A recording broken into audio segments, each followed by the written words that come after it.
सत्य गुरुवे नमः। स्वस्थ यदि रहना है तुमको, प्राणायाम और योग करो, सत्यानंद आहार सुधारो, फिर रोग से नहीं डरो। यदि किसी को स्वस्थ रहना है तो उसे 3 बातों का ध्यान रखना है जीवन में। 3 कौन कौन सी? एक तो प्रातः प्राणायाम करना चाहिए। पहले आसन करने चाहिए।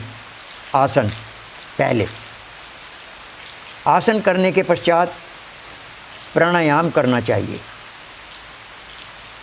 और 2 बातें तो यही हुई, प्राणायाम और आहार। प्राणायाम और योग स्वस्थ रहने के लिए। तीसरी है आहार। यदि किसी ने, कोई आदमी योग भी करता है, प्राणायाम भी करता है और आहार नहीं सुधारा उसने, आहार उल्टा सीधा खाता है, तो योग का लाभ नहीं उठा पाएगा, लाभ नहीं होगा योग का। क्योंकि आहार जो है मानव जीवन में विशेष है। विशेष कैसे विशेष है? एक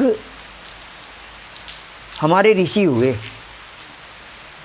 भागवत ऋषि, चरक ऋषि के शिष्य थे और शिष्यों में सर्वश्रेष्ठ शिष्य थे जी। तो ये भागवत ऋषि का कथन है। अब से 3500 साल पहले कहा भागवत ऋषि ने।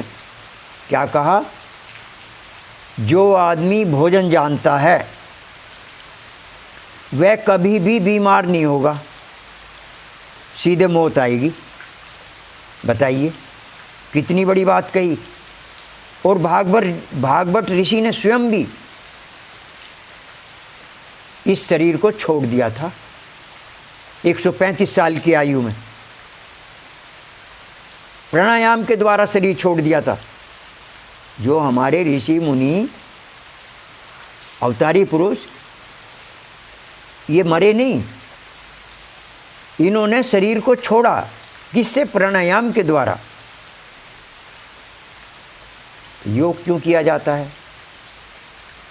योग किया जाता है, योग से शरीर लचीला हो जाता है, शरीर के अंदर लोच पैदा हो जाता है, कठोरता समाप्त हो जाती है योग से। और प्राणायाम से जो हमारे अंदर जो नाड़ियां हैं, जो यंत्र हैं पेट में, जैसे हृदय, फेफड़े, लीवर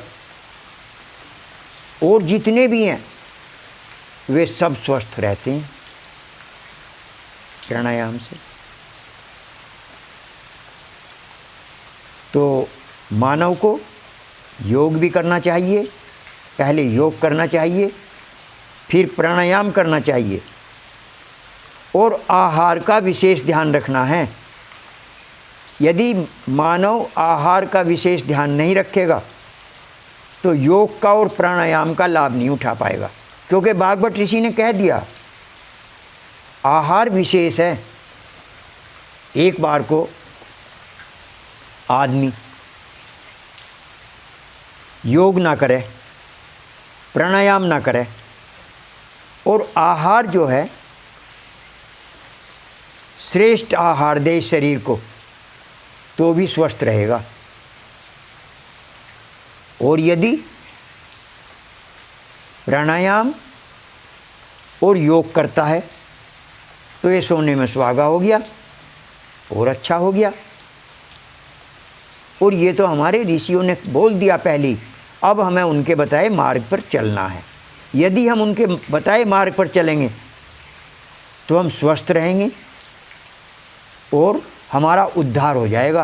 प्रेम से बोलिए श्री सद्गुरुदेव महाराज की जय।